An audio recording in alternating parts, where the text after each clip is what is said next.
Welcome back. Thanks so much for staying with Morning Live, where we are mixing things up a little bit on the show. So we're going to take this time now to bring you a focus in on sport, and thereafter we've got the Deputy Finance Minister Mondli Gungubele inside studio. But first let's focus in on sport, and as we get Women's Month underway, we chose to focus on arguably the most successful national football contingent from the country, our women's national football team. Banyana Banyana have represented South Africa at the last two Olympic Games, ended on the podium at the Africa Women's Cup of Nations 6 times, and are reigning Cosafa champions. They'll defend that regional title when the tournament is hosted in South Africa between the 26th of August and the 6th of September.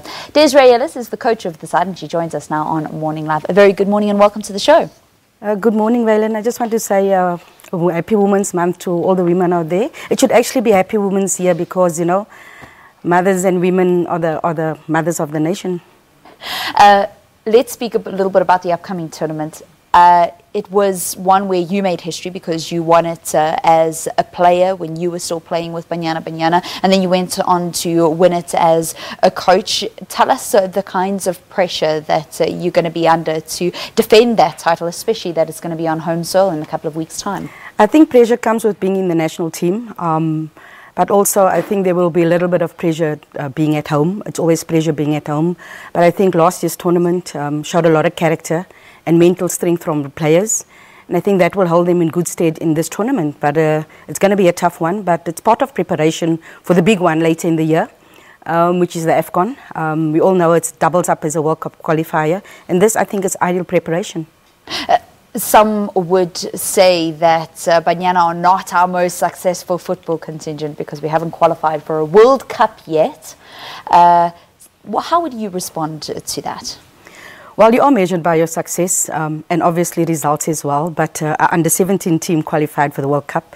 So they've raised the bar and they've passed on the baton. And I think it's not negotiable that we have to qualify after everything that SAFA has put in, the support of Cecil. So we owe it not just to them, but also to the coaches out there of the Cecil League, the players and coaches of Banyana that have come before, because each and every one puts in a building block, and we owe it to them to finally go one better.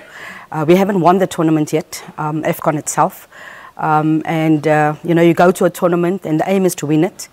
But if we do fall short, we want to make sure that we get one of those 3 spots to go to the World Cup. It certainly was hugely significant that our national under-17 team, Botswana, actually qualified for the World Cup. And leading them was a former Banyana Banyana player in Simpiwe Dludlu, who is coming to, like yourself, become quite a successful national coach too.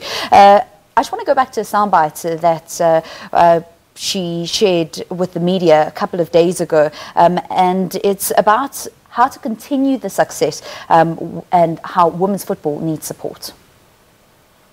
And more than anything, we do have the players. It's a matter of doing the groundwork properly, not just the federation, but also the clubs out there, the media out there, because the more the women's game is profiled, more girls want to play from an early age. It gives us more time to go out there, get the best players, bring them in, and start grinding and building from there, because our World Cups come in 2 years. Des, would you say that enough is being done to support women's football? Well, I agree with some people to do, you know, it comes not just from us as coaches at the national level, but it also comes from the clubs, and more needs to be done. You know, we get the support of SAFA, but everybody more can still be done though. With them going to the World Cup, I think it's such a fantastic moment for those young kids out there, and everybody looking forward to it. I remember the World Cup, you know, in 2010, when the under-17 squad went. There's some of those players currently playing in the national team. You talk about Jermaine Sipasenwa, just to mention Kaylin Swart, Rachel Sibati was the captain then, are currently in the Banyana team, just to mention a few.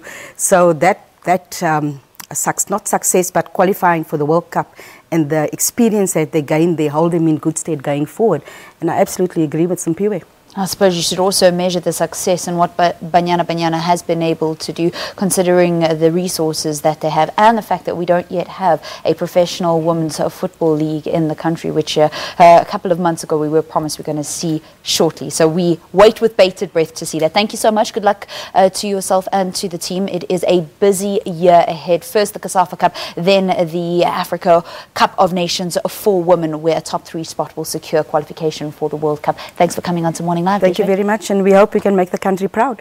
Lovely stuff. That's Desiree Ellis, Banyana Banyana coach. Let's conclude our focus in on sport with the trivia question that we asked this morning.